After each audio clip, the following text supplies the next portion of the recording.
As the months passed, the voice's unrelenting torment, its commands to harm, dominated my fragile mind. The main voice was soon joined by other sounds and noises.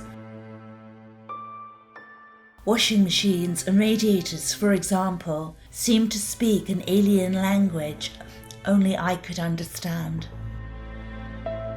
These audible hallucinations were so intense, leaving me always confused and unable to cope. Cigarettes and alcohol suppressed these hallucinations a little, but were harmful crutches having to rely on.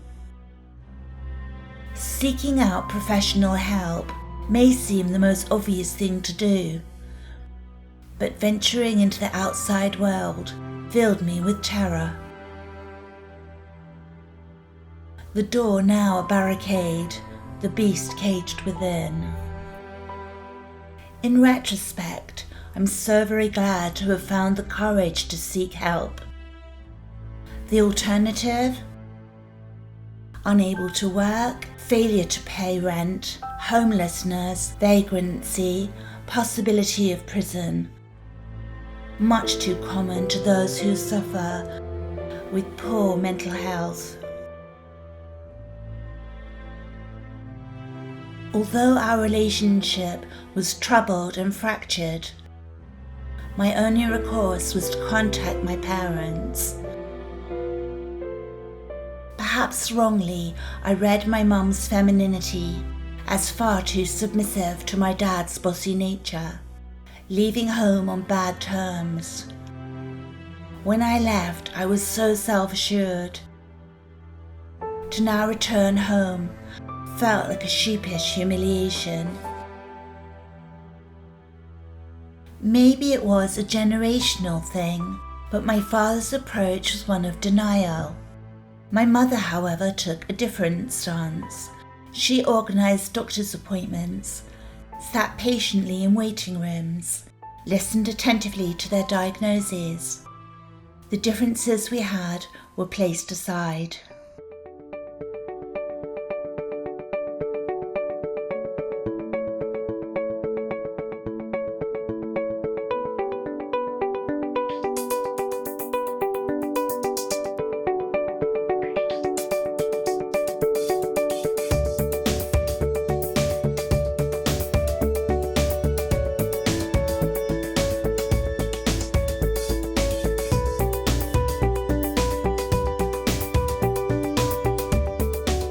The voices and noises became more determined to sabotage any hope of recovery,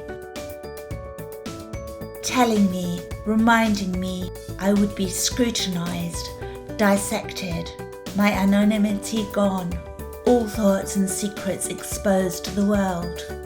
But there's no greater fear than fear itself. With gratitude and thanks to the NHS, the mental health process is pretty straightforward. The doctors assured me my condition wasn't uncommon and referred me to a psychiatrist. The psychiatrist's diagnosis, based on one informal interview, finally gave a name to my now clinically confirmed illness. Paranoid schizophrenia. Hearing voices a common element. Although some relief, knowing my illness had a name and not uncommon, now medically classed as a paranoid schizophrenic. Paranoid schizophrenic. Two simple words, but together a life sentence. Stigmatized throughout history as a danger to others. It was suggested at best I should forever